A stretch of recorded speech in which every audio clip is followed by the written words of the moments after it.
Hello friends, welcome back to my channel SBM Biology.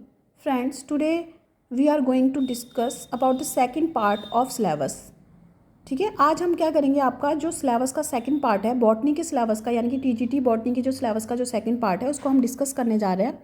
Basically जो ये syllabus है आपका टीजीटी का, जो यूपी टीजीटी का जो सिलेबस है आपका, ये सिलेबस सिर्फ यूपी टीजीटी में ही काम नहीं आएगा, आपका यूपी एलटी में, एलटी की पोस्ट में भी यही आपका सिलेबस रहेगा, या कोई दूसरे जो स्टेट है उनमें भी आपका लगभग सिलेबस यही रहता है आपका। या फिर अगर हम आपका बात करें 11th और 12th जो आपकी बायोलॉजी है, चाहे वो सीबीएसई बोर्ड हो या आपका कोई भी स्टेट है, तो उसमें भी आपका सिलेबस लगभग ऐसा ही रहता है। अगर आप इंग्लिश मीडियम के बच्चे हैं, 11th 12th के बच्चे हैं, सीबीएसई बोर्ड के बच्चे हैं, तो आप इस चैनल को फॉलो कर सकते हैं उसके लिए। तो आज जो हम टॉपिक आपका डिस्कस करने जा रहे हैं वो आपका एनाटॉमी ऑफ एंजियोस्पर्म है। ये आपका 12 क्या है आपका टॉपिक है। इससे पहले हमने 11 टॉपिक इससे पहली वाली वीडियो में डिस्कस किए थे। इसके बाद मैं जूलॉजी के सिलेबस की आपकी 2 वीडियो आपको प्रोवाइड करूंगी, फर्स्ट और सेकंड पार्ट। तो आज हम बॉटनी का सिलेबस पूरा इसमें कंप्लीट कर लेंगे, उसको डिस्कस कर लेंगे। एनाटॉमी ऑफ एंजियोस्पर्म्स, एंजियोस्पर्म्स की एनाटॉमी के बारे में हमने क्या करना है, यहाँ पर को आपको पढ़ना है कि इसमें कौन कौन से टॉपिक दिए गए हैं आपका। The first topic is tissue and tissue system. तो जो पहला टॉपिक दिया हुआ है आपका वो टिश्यू से रिलेटेड है आपका, यानी कि प्लांट्स में किस तरह के आपके टिश्यू पाए जाते हैं आपके, ठीक है, लिविंग नॉन लिविंग आपके जो टिश्यूज़ होते हैं प्लांट्स में, उनके बारे में हमें डिस्कस करना है। जैसे जाइलम हो गया आपका, फ्लोएम हो गया आपका, पैरेन्काइमा हो गया, कॉलेनकाइमा हो गया आपका, स्क्लेरेन्काइमा हो गया, इनके बारे में डिस्कस करेंगे। और जो टिश्यू सिस्टम बनता है उसके बारे में हम क्या करेंगे, आपका प्लांट्स में डिस्कस करेंगे। Second is the anomalous secondary growth.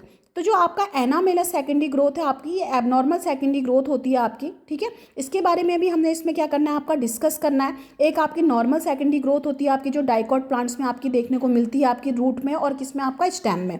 Leaves में नहीं होती है, हमेशा आपका रूट और स्टेम में आपका सेकेंडरी ग्रोथ होता है आपका। जब आपका प्लांट क्या होता है, आपका थिकनेस में क्या करता है, आपका क्या करता है, आपका ग्रो करता है, ग्रिथ में आपका क्या करेगा, आपका इंक्रीज करेगा, उसको सेकेंडरी ग्रोथ बोला जाता है आपका। कैम्बियम, कॉर्क कैम्बियम वगैरह इसमें क्या होते हैं, आपके जो टिश्यू होते हैं आपके प्लांट के, वो आपके क्या करते हैं, इसमें पार्टिसिपेट करते हैं। तो जो एनामेलस सेकेंडरी ग्रोथ है, ये मेनली आपका जो मोनोकॉट प्लांट्स होते हैं, कुछ किसी मोनोकॉट प्लांट के स्टेम में या रूट में क्या होता है, आपका सेकेंडरी ग्रोथ हो जाती है, जिसको आपका एनामेलस सेकेंडरी ग्रोथ बोला जाता है। इसके बारे में आपको पढ़ना है इसमें। थर्ड आता है आपका anatomy of root, stem and leaf. तो सिंपल है, आपका एनाटॉमी पढ़नी है आपकी। एंजियोस्पर्मिक प्लांट्स में आपका रूट का पढ़ना है, आपको स्टेम का पढ़ना है, आपको लीफ का पढ़ना है। तो आपको याद रखना है कि आपको मोनोकॉट और डाइकॉट दोनों के बारे में पढ़ना है, ठीक है। नेक्स्ट आता है आपका एनाटॉमी ऑफ। अब देखो यहाँ पर को आपका स्पेसिफिक आपको क्या हुआ है, आपका रूट या स्टेम दिए हुए गए हैं, इनमें आपका इनकी आपको एनाटॉमी पढ़नी है। और बेसिकली आपका इसलिए दिए गए हैं कि इनमें कहीं ना कहीं आपका एनामेलस सेकेंडरी ग्रोथ का क्या होगा, आपका पाया जाएगा, ठीक है, जिसकी वजह से ये दिया गया है आपका। तो पहला आपका टीनोस्पोरा रूट के बारे में पढ़ना है, ड्रैकिना आपका स्टेम के बारे में पढ़ना है आपका, बिग्नोनिया स्टेम के बारे में पढ़ना है आपको, निक्थैंथस स्टेम के बारे में पढ़ना है आपको, ठीक है। इसके बाद आपका आता है नेक्स्ट जो आपका स्टेम आता है वो है आपका एफ्रिंथस स्टेम। इसके बारे में आपको क्या करना है, आपको स्टडी करनी है। इसके बाद जो हमारा 13वें नंबर का जो टॉपिक आता है वो आपका इकोनॉमिक बॉटनी है। बहुत ज़्यादा इंपॉर्टेंट रहता है आपका इकोनॉमिक बॉटनी। इसके बारे में आपको बहुत ज़्यादा अच्छे से इसको क्या करना है, तैयार करना है इस टॉपिक को। इसमें आपका टिम्बर यानी कि जो आपका वुड प्रोवाइडिंग जो ट्रीज़ हैं उनके बारे में पढ़ना है, फाइबर्स प्रोवाइडिंग ट्रीज़ के बारे में पढ़ना है, या आपका श्रब्स भी हो सकते हैं आपका, ठीक है, श्रब्स मेनली रहते हैं इसमें। ऑयल्स के बारे में पढ़ना है, यानी कि ऑयल्स कहने का मतलब है कि किस किस प्लांट से हमें ऑयल मिलता है आपका, ठीक है। जैसे आपका सरसों हो गया, आपका सोयाबीन हो गया आपका, ठीक है, आपका क्या हो गया, ग्राउंड नट हो गया, इनसे हमें क्या होता है, आपका ऑयल मिलते हैं। मेडिसिनल प्लांट्स के बारे में पढ़ना है, बेवरेजेस आपका टी हो गया, कॉफ़ी हो गया, इसके बारे में पढ़ना है। स्पाइसेस, जितने भी स्पाइसेस आपके किचन में होते हैं लगभग उन सब के बारे में आपको यहाँ पर को क्या करना है, आपको डीप स्टडी करनी है आपका। इन किस किस प्लांट से मिलता है उसका बॉटनिकल नेम आपको पता होना चाहिए, बेसिकली ये आपका बहुत इंपॉर्टेंट है। और किस पोर्शन से आपका ये मिलता है आपका, उसके बारे में आपको पता होना चाहिए। नेक्स्ट आता है आपका embryology. Embryology of angiospermic plants है आपका। ये एम्ब्रियोलॉजी आपको सिर्फ एंजियोस्पर्मिक प्लांट्स के बारे में पढ़ना है। इसमें जो पहला आता है आपका स्ट्रक्चर ऑफ एंथर, एंथर का स्ट्रक्चर पढ़ना है आपको। उसमें माइक्रोस्पोरोजेनेसिस यानी कि आपका पॉलन ग्रेन फॉर्मेशन कैसे होता है उसके बारे में पढ़ना है आपका। मेल गैमेटोफाइट के बारे में पढ़ना है आपका, वो आपका 2 सेल्ड स्टेज में आपका क्या होता है, आपका सैड होता है, या 3 सेल्ड स्टेज में सैड होता है। ये सारी चीज़ें आपको इसमें पढ़नी है, ठीक है। उसके बाद आता है आपका फीमेल जो आपका प्लांट होगा उसमें आपका जो फीमेल रिप्रोडक्टिव पार्ट है उसमें आपका ओव्यूल पढ़ना है। आपका जो क्या होते हैं एंजियोस्पर्मिक प्लांट्स होते हैं उसमें आपके क्या होते हैं, आपके बहुत टाइप के आपके क्या होते हैं, आपके ओव्यूल पाए जाते हैं, ठीक है। ऑर्थोट्रोपस, एनाट्रोपस, कैम्पाइलोट्रोपस, इस टाइप से आपके ओव्यूल्स पाए जाते हैं, उनके बारे में पढ़ना है आपको। मेगास्पोरोजेनेसिस के फॉर्मेशन के बारे में पढ़ना है। मेगास्पोरोजेनेसिस क्या होती है, फीमेल गैमेटोफाइट आपका कैसे फॉर्म होता है आपका।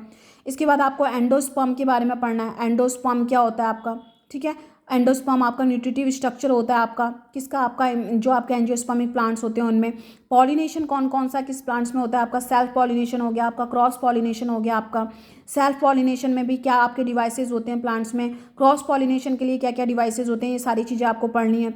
फर्टिलाइजेशन आपका कैसे होता है आपका, चलेजल पोर्शन से होता है आपका, ओव्यूल से। कहने का मतलब है कि जो ओव्यूल है उसमें जब आपका क्या होता है, पॉलन ट्यूब जब आपका एंटर करता है वो आपका चलेजल पोर्शन से कर रहा है आपका, या माइक्रोपाइल से कर रहा है आपका, या फ्यूनिकल से कर रहा है। इन सारी चीज़ों के बारे में पढ़ना है। एम्ब्रियो डेवलपमेंट पढ़ना है आपको इसमें। पार्थिनोजेनेसिस पढ़ना है आपको, एपोमिक्सिस पढ़ना है, पार्थिनोकार्पी पढ़ना है, पॉलीम्ब्रियोनी पढ़ना है। तो ये सारे टॉपिक आपको किसमें, आपका एम्ब्रियोलॉजी में आपको क्या करना है, आपको डिटेल स्टडी करनी है। इसके बाद आता है आपका साइटोलॉजी। साइटोलॉजी वाला पोर्शन आपका जूलॉजी और बॉटनी दोनों में सेम रहेगा आपका। यहाँ पर को दिया भी आपका plant cell, animal cell, cell division, cell cycle, ठीक है। तो ये 4 टॉपिक इसमें दिए हुए हैं आपका साइटोलॉजी में आपका। तो जब मैं आपको जूलॉजी का सिलेबस कराऊंगी तो उसमें भी आप देखेंगे कि यही आपका टॉपिक रहेगा, ठीक है। तो यहाँ पर को मैंने आपका इंक्लूड इसको कर दिया, आप इसको दोनों में ही पढ़ेंगे, plant cell, animal cell, cell division पढ़ेंगे आपका। सेल डिवीजन क्या क्या होता है, कैसे आपका सेल डिवाइड होती है आपका। माइटोसिस पढ़ना है इसमें आपको, मियोसिस पढ़ना है आपको, ए माइटोसिस पढ़ना है, ये सारी चीज़ें पढ़नी है आपका। सेल साइकिल पढ़ना है आपका, ठीक है। सेल साइकिल की कितनी ड्यूरेशन होती है, ये सारी चीज़ों को आपको लेते हुए चलना है इसे। उसके बाद आपका इंपॉर्टेंट टॉपिक आता है आपका जेनेटिक्स। जेनेटिक्स से आपका अच्छे क्वेश्चन बनते हैं आपका। तो फर्स्ट टॉपिक है आपका इसमें मेंडेलिज्म एंड मेंडल्स लॉ, ठीक है। मेंडल ने जो आपका लॉज दिए हैं आपके, उनके बारे में, आपका इनहेरिटेंस के लिए जो लॉज दिए हैं उनके बारे में आपको क्या करना है, आपको पढ़ना है। आपको पता है कि मेंडल ने आपके 3 लॉज आपके मेनली जो हम पढ़ते हैं आपका, मेनली 3 लॉ के बारे में हम पढ़ते हैं आपका। लॉ ऑफ डोमिनेंस हो गया आपका, लॉ ऑफ सेग्रीगेशन हो गया आपका, लॉ ऑफ इंडिपेंडेंट असॉर्टमेंट हो गया आपका। तो ये 3 लॉ हैं आपके, ठीक है। जो कोई आपका मोनोहाइब्रिड क्रॉस पे आपका मोनोहाइब्रिड क्रॉस का रिजल्ट शो करता है, कोई आपका डाईहाइब्रिड क्रॉस का रिजल्ट शो करेगा आपका। तो इसमें जो आपका मेंडल्स का जो सेकंड लॉ है आपका, लॉ ऑफ सेग्रीगेशन, वो आपका यूनिवर्सली क्या है, आपका एक्सेप्टेड है। लेकिन जो आपका लॉ ऑफ डोमिनेंस है उसके क्या होते हैं आपके, उसको आपको कुछ ऐसे आपका क्या होता है, आपका लॉ आते हैं जो उसको क्या कर देते हैं, आपका गलत प्रूफ कर देते हैं। जैसे कि आपका इसमें आता है आपका इनकम्प्लीट डोमिनेंस आता है आपका। इनकम्प्लीट डोमिनेंस के थ्रू ये क्या हो जाता है आपका, बहुत सारे केसेस में फेल हो जाता है आपका जो आपका लॉ ऑफ डोमिनेंस है। और जो आपका लॉ ऑफ इंडिपेंडेंट असॉर्टमेंट है आपका, वो जो आपका क्या आएगा, आपका लिंकेज होता है। लिंकेज उसको क्या कर देता है, आपका गलत प्रूफ कर देता है कुछ केसेस में। तो जो आपका सेकंड लॉ है आपका, ठीक है, वो लॉ ऑफ सेग्रीगेशन, वो आपका यूनिवर्सली एक्सेप्टेड है। तो इस चीज़ को ऐसे छोटे छोटे क्वेश्चन भी आपके इसमें बहुत ज़्यादा पूछे जाते हैं। रेसिप्रोकल क्रॉस क्या होता है आपका, बैक क्रॉस क्या होता है आपका, टेस्ट क्रॉस क्या होता है आपका, फिनोटाइप के टेस्ट के लिए कौन सा क्रॉस इसमें की स्टडी की जाती है, जीनोटाइप को चेक करने के लिए कौन से क्रॉस की स्टडी की जाती है। तो ये सब कुछ आपको क्या करना है, आपको पढ़ना है, स्टडी करनी है इनकी।